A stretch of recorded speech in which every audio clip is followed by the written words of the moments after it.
Bonjour à tous, j'espère que vous allez bien. Moi, ça va extrêmement bien. Je commence à être une habituée de YouTube. Ça y est, je crois que j'ai déjà posté 4 vidéos.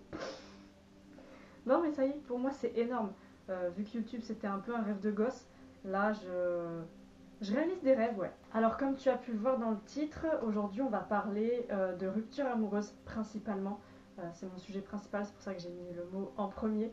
Mais on va aussi parler de ce qui peut en découler euh, et même ce qui peut créer ces ruptures amoureuses. Je vais couper ma sonnerie immédiatement. Donc, par exemple, la dépendance affective, le manque de confiance en soi, ces choses qui ont potentiellement créé cette rupture amoureuse.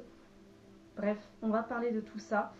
Dans cette vidéo, je vais vraiment apporter les conseils que j'aurais aimé avoir à ce moment-là. Alors bien sûr, je ne dénigre pas l'expérience que j'ai eue et mon histoire, puisque mon histoire maintenant, avec le recul et maintenant que je suis en paix, je l'adore, même si j'en ai chié pendant très longtemps.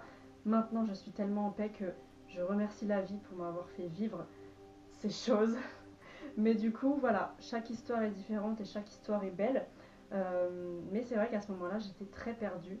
J'étais dans un sale état et j'aurais bien aimé avoir une copine, une grande sœur, une tata pour me donner ces petits conseils que je vais vous donner aujourd'hui. Alors, munissez-vous de votre meilleur café, votre meilleur thé, votre meilleur chocolat, comme vous voulez.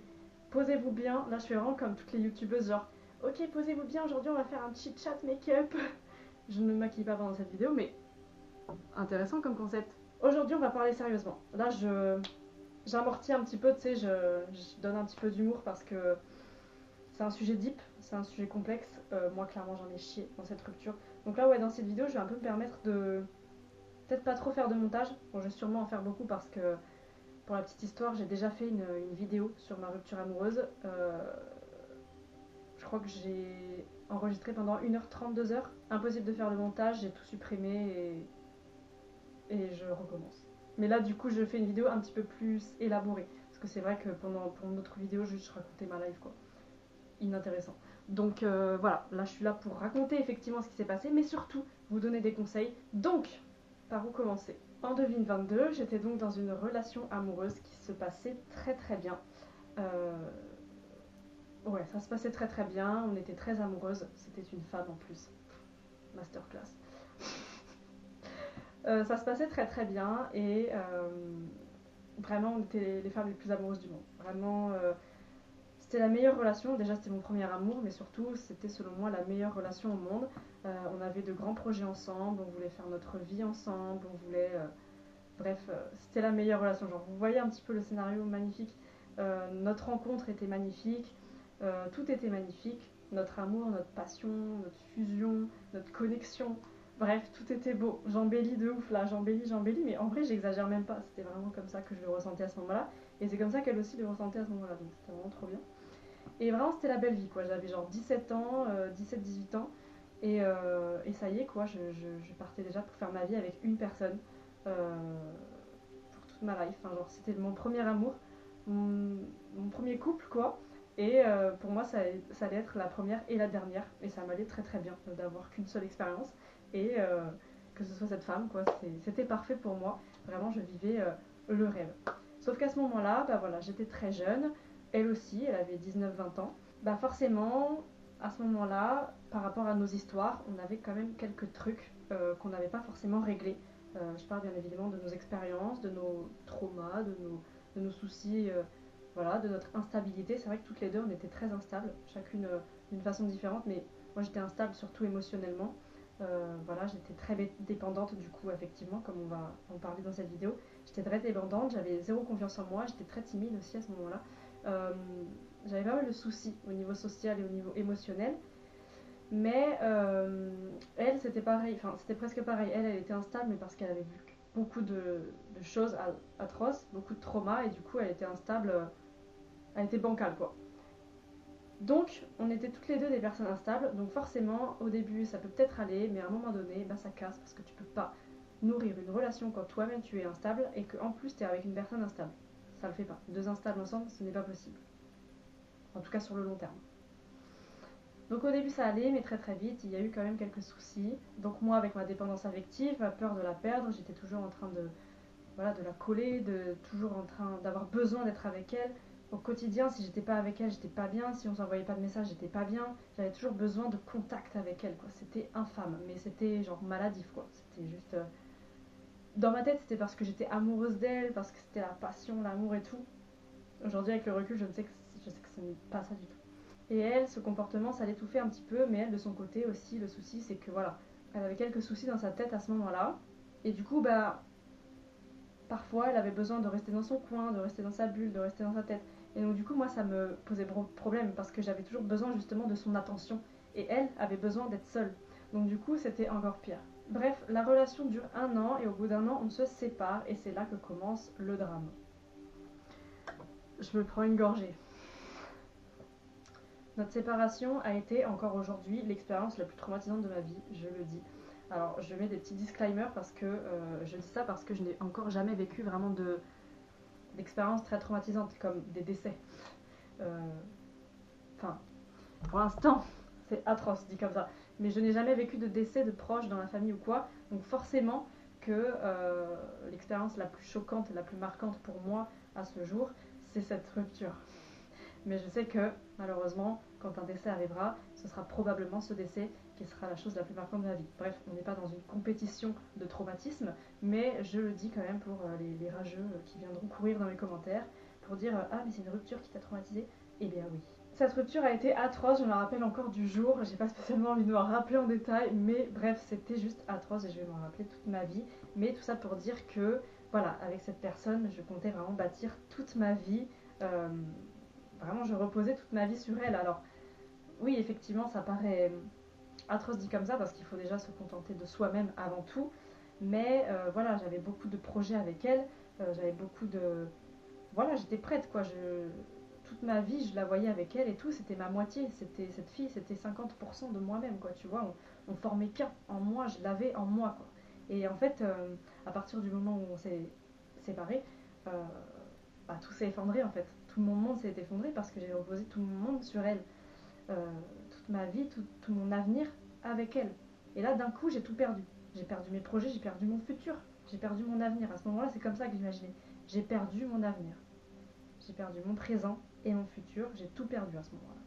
Là, je me dis, mais comment je vais faire? Je ressens un vide monstrueux en moi et dans ma vie, dans mon monde, partout. Un vide monstrueux parce que j'ai perdu cette femme avec qui je voulais faire ma vie.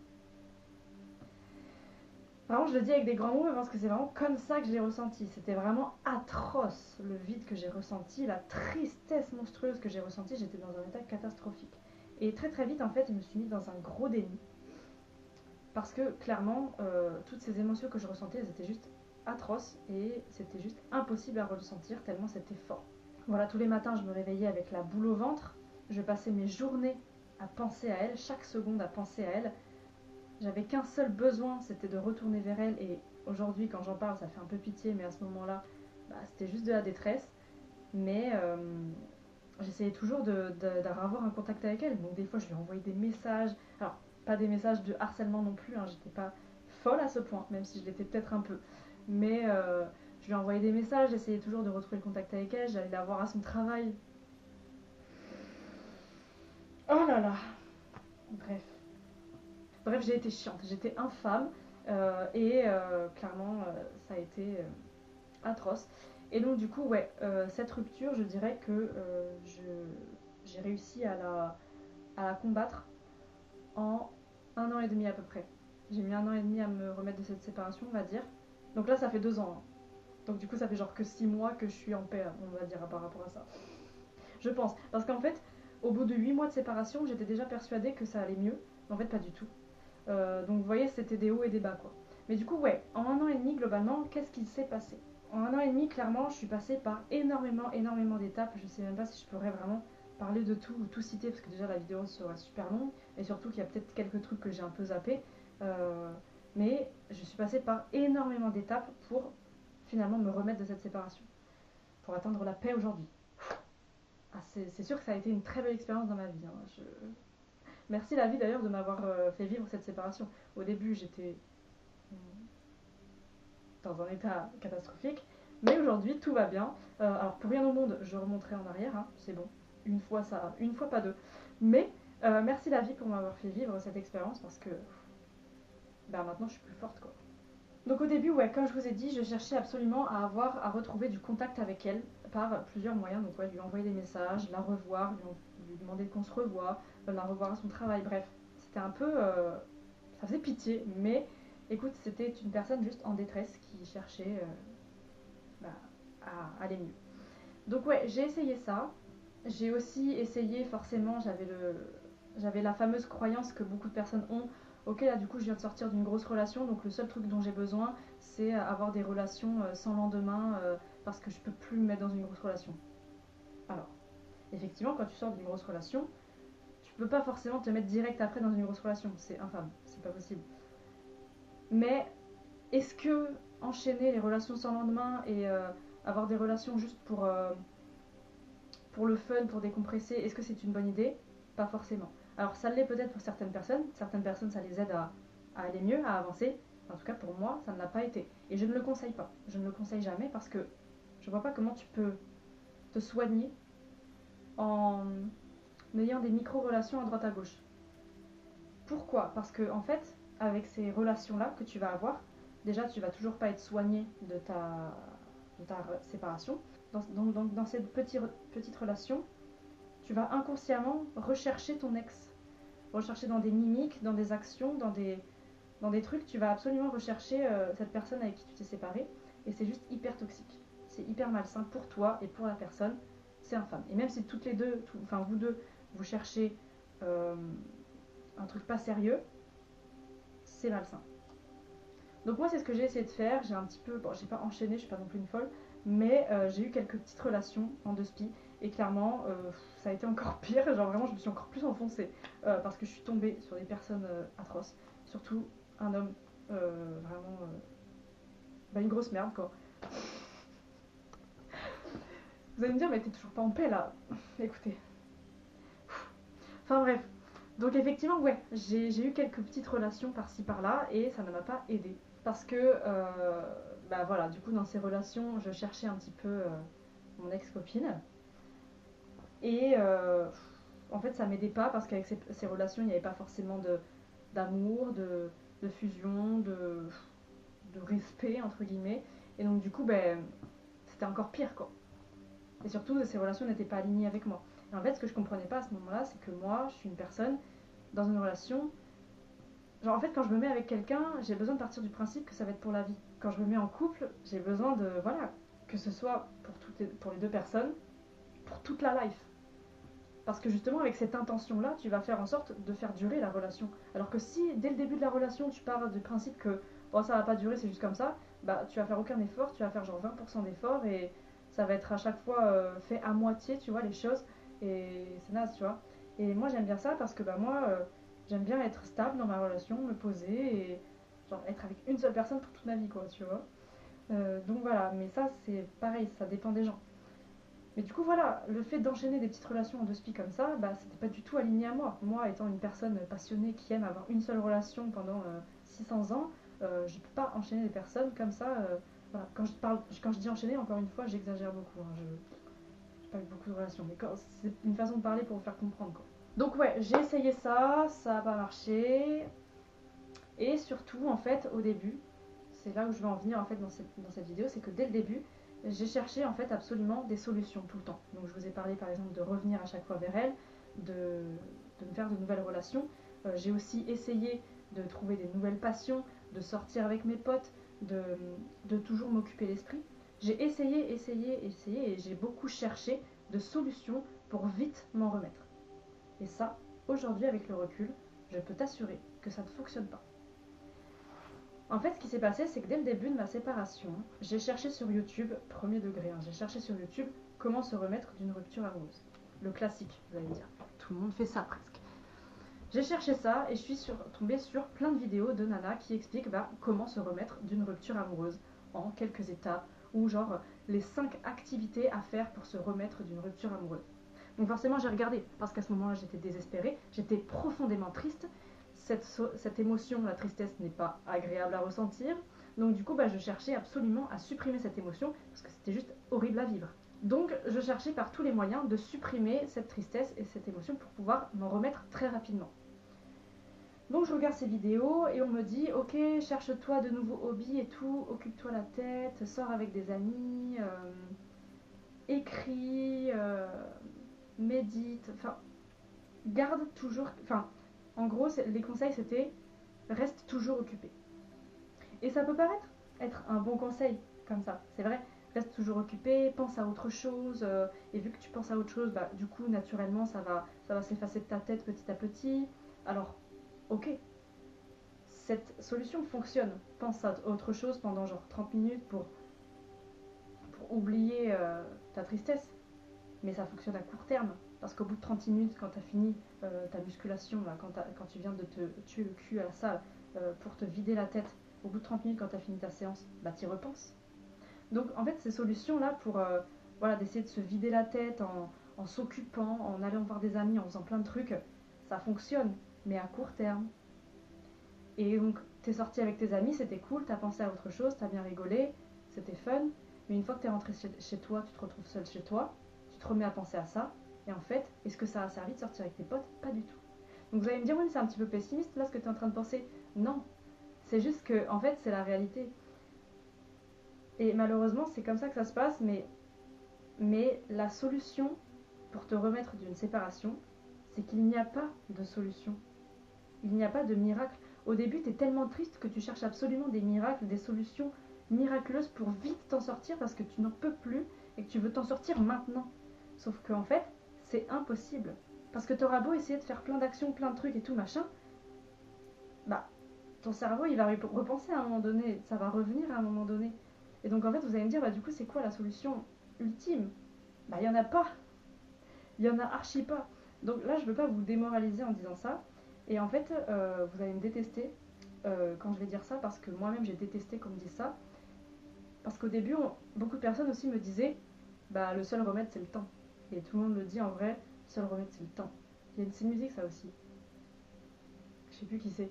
Enfin bref, laisse le temps faire, tu verras au fur et à mesure du temps ça va passer. Sauf qu'à ce moment-là, t'as pas envie de laisser le temps faire, t'as envie de trouver des solutions maintenant, c'est normal. Donc du coup, c'est pour ça que tu cherches sur YouTube comment faire pour me remettre de ma séparation maintenant. Parce que tu veux pas laisser le temps faire. Pourtant, tu sais qu'il y a que ça qui va fonctionner. Mais est-ce que tu veux le faire? Non. Parce que laisser le temps faire, ça veut dire quoi? Ça veut dire juste attendre et en chier et souffrir et juste attendre. Et ben ouais, ça veut dire ça, ouais. Et c'est juste atroce. C'est démoralisant. Mais pourtant, c'est vraiment la seule solution. C'est même pas une solution en fait, juste tu le laisses faire. Voilà. Tu t'attends, t'attends. Puis la vie, tu sais, elle suit, hein. Ta vie, elle continue, les choses autour de toi, elles continuent de bouger, tu continues d'aller au taf, ou tu continues de sortir un peu avec tes potes, ou tu continues à faire ta vie. T'es super triste par rapport à ta séparation, mais tu peux rien faire. Parce que qu'est-ce que tu veux faire? Rien. C'est comme une cicatrice en fait. Une cicatrice, effectivement, tu vas peut-être pouvoir mettre un petit peu d'alcool dessus, un pansement, un truc, mais ça va peut-être l'aider un petit peu à se régénérer, mais c'est à court terme encore. Ben, c'est comme essayer de se changer les idées quand tu es en pleine séparation.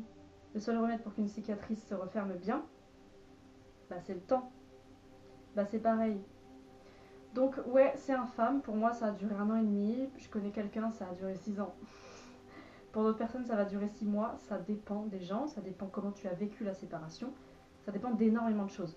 Moi, j'étais très fragile, j'étais très attachée à cette femme et surtout, bah, comme j'ai dit tout à l'heure, j'avais vraiment reposé toute ma vie avec elle.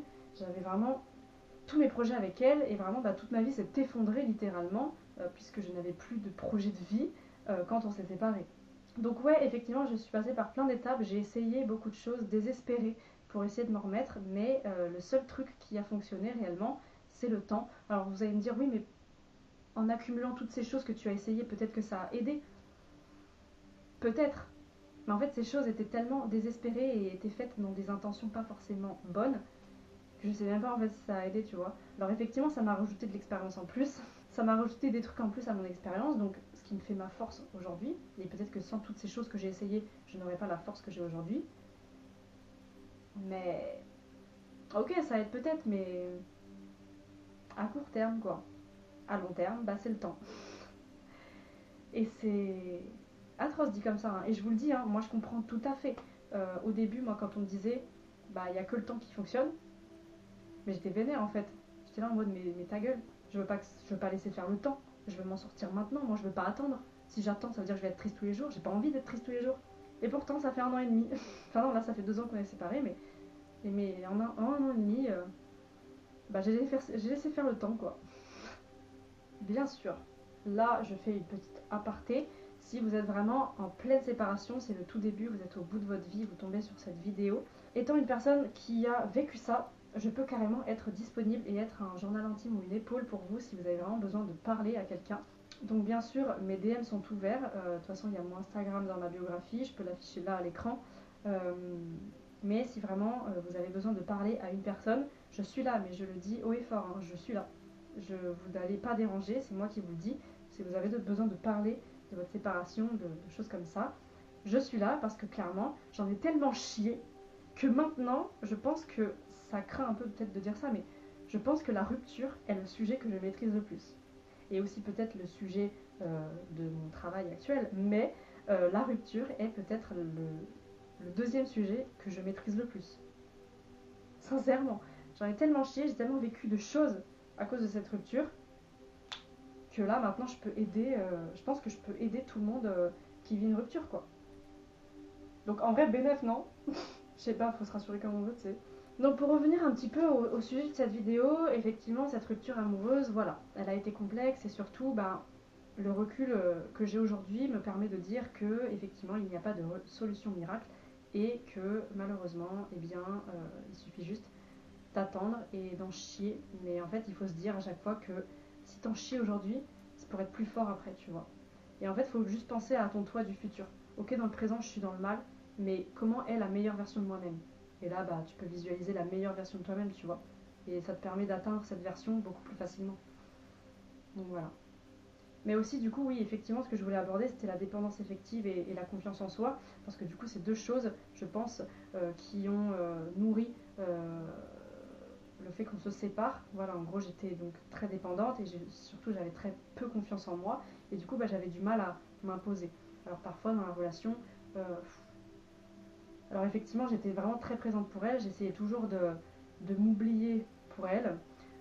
Et justement, ça, s'oublier pour une personne, c'est le pire move à faire, hein, au cas où, je le précise. Mais c'est le pire move à faire. Et en fait, s'il y a bien un truc que j'ai appris, c'est que avant de se mettre dans une relation, eh bien, il faut être dans une bonne relation avec soi-même. Alors ce conseil, vous avez déjà dû l'entendre 600 fois, mais du coup, je fais partie des 600 personnes, bonjour. Mais en gros, ce qui s'est passé à ce moment-là, c'est que quand on s'est mis ensemble, moi, je n'étais pas du tout stable dans ma tête, et elle non plus. Et donc du coup, forcément, vu que chacune de notre côté, on n'était pas forcément à l'aise avec nous-mêmes, on ne pouvait pas du tout être à l'aise dans une relation, nourrir une relation correctement. Et là, je suis pas en train de dire, ouais, cette relation, elle est arrivée au mauvais moment, parce que ça, pareil, c'est la propagande que je crois le moins. C'est les gens qui disent, ah non, mais c'est arrivé au mauvais moment. Bah non, si c'est arrivé, c'est que ça devait arriver. Une chose qui t'arrive, c'est qu'elle est faite pour arriver. Si ça t'arrive pas, c'est que ce n'est pas fait pour arriver. Chaque chose est là pour quelque chose. Donc, non, ce n'est pas une relation qui est arrivée au mauvais moment.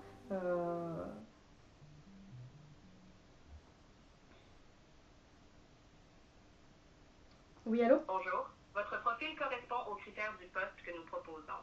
Si vous souhaitez en savoir plus, veuillez me Si contacter vous sur voulez un WhatsApp. numéro d'une IA, c'est ce numéro. Ah merde, elle m'a raccroché à la gueule du coup. Voilà, donc je ne vais pas dire que cette relation est arrivée au mauvais moment de ma vie parce que j'étais trop instable, que j'étais pas assez avec moi-même. Non, c'est arrivé là pour justement que je prenne conscience de ça.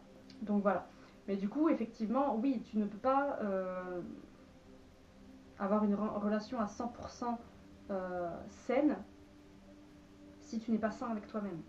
Donc voilà, effectivement, j'avais un gros problème au niveau de ma confiance en moi, je m'oubliais beaucoup, je ne m'imposais pas assez, je n'osais pas forcément dire tout ce que je pensais, par peur de la perdre, par peur de la blesser. Bon, en vrai, j'avais peut-être pas peur de la blesser, mais j'avais surtout peur de la perdre. Voilà, je m'oubliais beaucoup, et c'est vrai que ça, c'est un travail que j'ai pu faire, du coup, une fois que l'on s'est séparés. Donc voilà, donc effectivement, je peux que conseiller que si actuellement vous n'êtes pas en couple, de travailler sur vous et d'être la personne la plus stable du monde. pour ensuite, la prochaine fois que vous serez en couple, bah, être super à l'aise dans votre couple. Mais après, si actuellement vous êtes en couple, mais que vous vous sentez aussi pas stable avec des blocages, rien ne vous empêche quand même de travailler sur vous pendant que vous êtes en couple. Hein. C'est pas parce que vous n'êtes pas stable avec vous-même que je suis en train de vous dire que vous allez vous séparer dans 3 jours, quoi.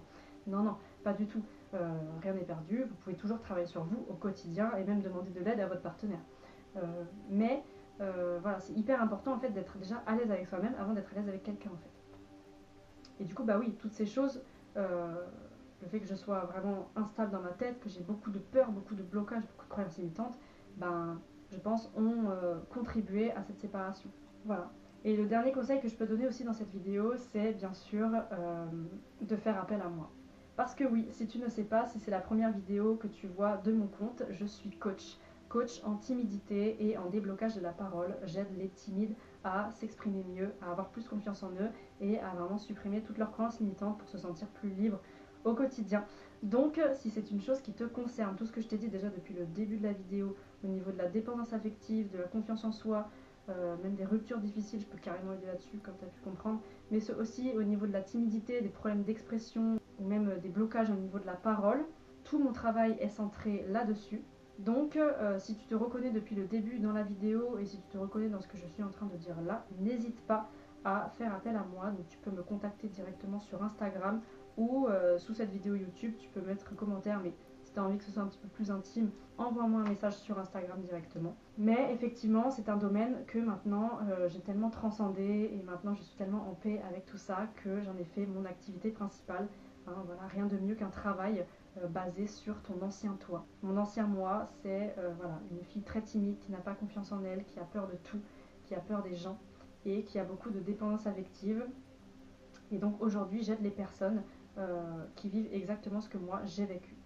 Donc voilà, donc si cette vidéo t'a plu, n'hésite pas à liker ou à commenter. Et si tu te sens concerné, n'hésite pas à m'envoyer un message sur Instagram. En tout cas, ça m'a fait vraiment plaisir de faire cette vidéo. Vraiment, je kiffe les longs formats, donc je kiffe faire des vidéos sur YouTube. C'est vrai que les réels sur Insta, c'est top. J'adore aussi la création de contenu. Mais sur YouTube, c'est clairement mieux. Voilà, toute la liberté. Et je sens que je me sens beaucoup plus libre quand je parle sur YouTube parce que je sais que ça va être bien plus long. Donc je fais vraiment ce que je veux. Et c'est vraiment trop bien. Donc merci beaucoup de m'avoir écouté jusque là, n'hésite pas à faire appel à moi si vraiment tu sens que tu en as besoin. Et encore une fois, même si tu es en pleine rupture et que tu sais pas à qui en parler, que tu es un petit peu désespéré, n'hésite surtout pas à venir me voir parce que je sais clairement ce que c'est et je sais clairement que c'est atroce. Donc vraiment, je pense que je suis une des personnes les mieux placées pour parler de ça, vu que clairement je l'ai vécu en long, en large, en travers. Merci beaucoup d'avoir regardé cette vidéo, j'espère qu'elle t'aura plu et en attendant je te souhaite une bonne journée et surtout je te dis à la prochaine sur ma chaîne YouTube.